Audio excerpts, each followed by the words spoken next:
Wait a second. Every morning, millions of people around the world do the exact same thing.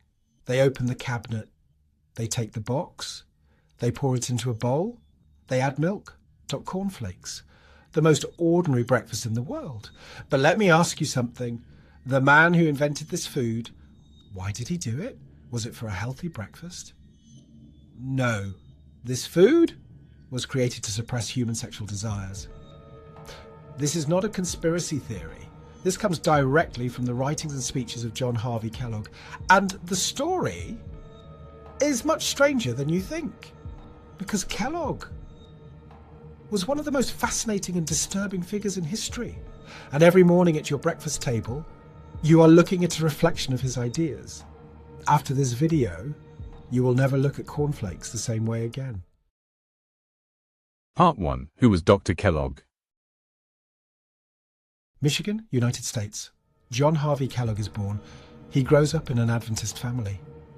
Adventism was a rapidly growing religious movement in America at the time. Health, discipline, and physical purity were at the center of this belief system. From an early age, Kellogg stands out as intelligent and ambitious.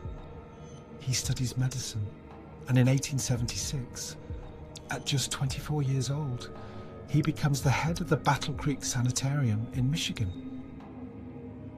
The Battle Creek Sanitarium. It quickly becomes one of the most famous health institutions in America. The wealthy come, celebrities come, businessmen come. Everyone wants what Kellogg offers: health, purity, cleanliness.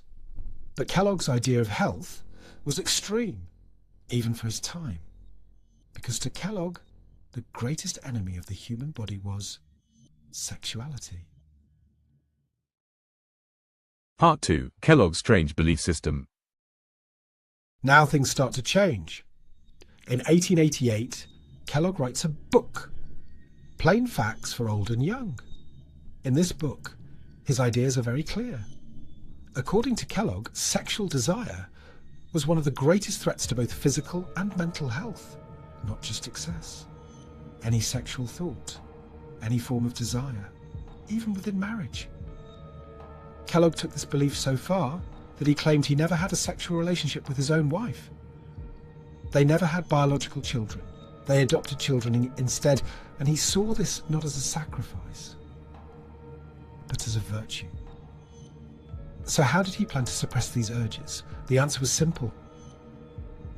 Kellogg believed that spicy food, meat, and sugar stimulated human desire. So the solution was plain food, tasteless food, plant-based food, food that brings no pleasure. And this is exactly where cornflakes enter the story. Part 3. The real birth of cornflakes. Kellogg and his brother Will Keith Kellogg were working on a new food. The goal was clear, easy to digest, nutritious, and as plain as possible. One day, something unexpected happened. Wheat dough was left sitting. It went stale. Normally, it should have been thrown away, but it wasn't.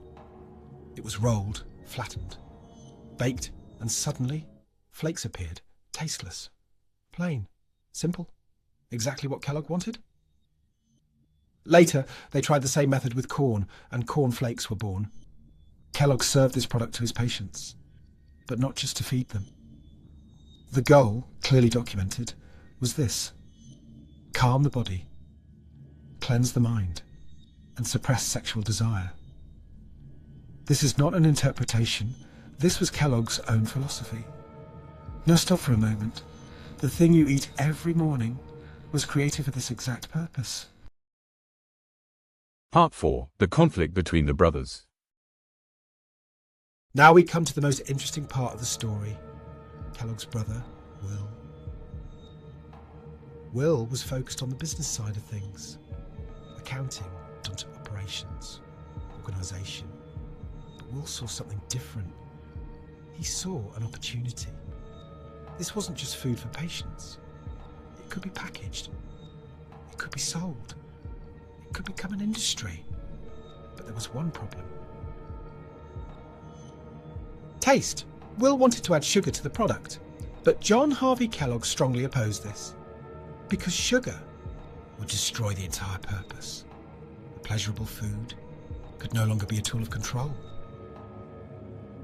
A serious conflict began between the two brothers, and eventually Will left.